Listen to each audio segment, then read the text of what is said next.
ದಾಳಿ ಎಂತ ಇದು ಸರ್ಬತ್ತು ಅಂತಾರು ಕುಡಿಯಲು ಬೇಕು ಹೇಳಿಕೊಳ್ಳಿ ಇತ್ತಿದ್ದೆ. ಸೆಕೆ ಅಲ್ಲ ಈಗ, ಅದೇ ಒಳ್ಳೆ ಸೆಕೆ ಇದ್ದೋಳಿ 2-3 ದಿನ ಆಯ್ತು ಒಳ್ಳೆ ಬಿಸಿಲು. ಮೊನ್ನೆವರೆಗೆ ನೋಡಿ ಮಳೆಯರೆ ಮಳೆ, ಇದು ಬಿಸಿಲು ಬಂದ ಮತ್ತೆ ಸೆಕೆ. ಹೇಳ್ತಾವಲ್ಲ ಆಟಿ ಬಿಸಿಲಿಗೆ ಆನೆ ಬನ್ನಿ ಸುಳ್ಳು, ಸರಿ ಅದು ನೋಡಿ ಎಂತ ಜ್ಯೂಸ್ ಹೇಳಿ ನಾನು ಪುನರ್ಪುಡಿ ಎಲ್ಲ ದಾಳಿ ಯಾ ಗುಂಪು ಗುಂಪು ಇದ್ದು ದಾಸವಾಳ ಸೊಪ್ಪು, ದಾಸವಾಳ ಮುಗಿದ್ದು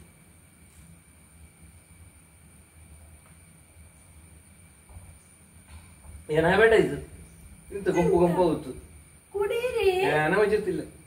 ಆ ದಾಸವಾಳದ್ದು ಹೋಗು ತಂಪದು ಶರೀರಕ್ಕೆ. ನಾನು ಎಂತ ಹೊಂದಿದ ಮಾಡಿದ್ದು ಈಗ ಮೊನ್ನೆಯಿಂದ ಈ ಆಟಿ ವಿಶೇಷ ಹೇಳಿಕೊಂಡು ನಾವು ಕೆಸವು ಕಣಿಲೆಲ್ಲ ಸರಿ ತಿಂದದ್ದು. ಈಗ ಶರೀರ ಉಷ್ಣಪ್ಪದು ಬೇಡ ಹೇಳಿ ತಂಪಿಂಗ್ ಹೇಳಿ ಮಾಡಿದ್ದದು.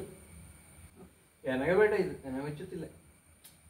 ಹಾಗೆ ಹೇಳಿದ್ರೆ ಹೆಂಗೆ? ನೀವು ಯಾವಾಗಲೂ ರುಚಿಯ ಬಗ್ಗೆ ಗಮನ ಕೊಡುದು, ಹಾಗೆ ರುಚಿ ಬಗ್ಗೆ ಗಮನ ಕೊಡುದಲ್ಲ, ಆರೋಗ್ಯದ ಬಗ್ಗೆಯೂ ಗಮನ ಕೊಡಬೇಕು. ಆ ರುಚಿ ರುಚಿ ಹೇಳುದಲ್ಲ, ಅದೆಲ್ಲ ಸಣ್ಣ ಪ್ರಾಯಲ್ಲಿ ಆಯ್ತು. ಇನ್ನು ರುಚಿ ಇದ್ದ ಹಾಗೆಲ್ಲ ನೋಡ್ಲ, ಇದು ಆರೋಗ್ಯಕ್ಕೆ ಒಳ್ಳೇದ ಹಾಗೆ ಪದ್ರ ಕುಡಿಯಬೇಕು. ಈಗ ಮೊನ್ನೆಯಿಂದ ಇದೆಲ್ಲ ತಿಂದು ಉಷ್ಣ ಇರಲಿ, ಹಾಗೆ ತಂಪಾಗಲಿ ಹೇಳಿ ಕೊಟ್ಟದ ನಾನು. ಕುಡೀರಿ ನೋಡ, ಒಳ್ಳೇದದು ಶರೀರಕ್ಕೆ, ತಂಪು. ಮತ್ತೆ ಉಷ್ಣ ಇದು ಕಣ್ಣೂರಿ ಕಣ್ಣಿಲಿ ಹಿಕ್ಕು ಬತ್ತು ಹಂಗೆಲ್ಲ ಹೇಳಾತು. ಖುಷಿ ಖುಷಿ ಮಾಡಿ ಕುಡಿಯಬೇಕು ಯಾವಾಗಲೂ ಕೊಟ್ಟಾಗ. ರುಚಿ ರುಚಿ ಹೇಳಿಪ್ಪದಲ್ಲ.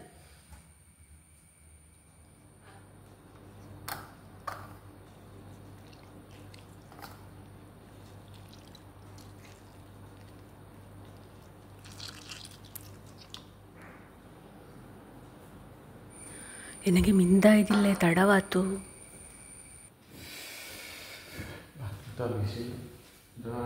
ನೋಡಿದ್ರೆ ಆಗುತ್ತೆ.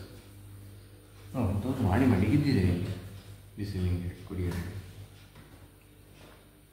ಗುಂಪು ಗುಂಪು ಇತ್ತು ನಿನ್ನ ನನಗೆ ಇದು ಕೂಡ. ರಾಮಾಯಣ ಭಾಷಣ ಹೇಳಿಕೊಂಡು ಕುಡಿಯೋಕ್ಕಿಂತ ಮೊದಲೇ ಕುಡಿದ್ರು ರಗಾಳಿ.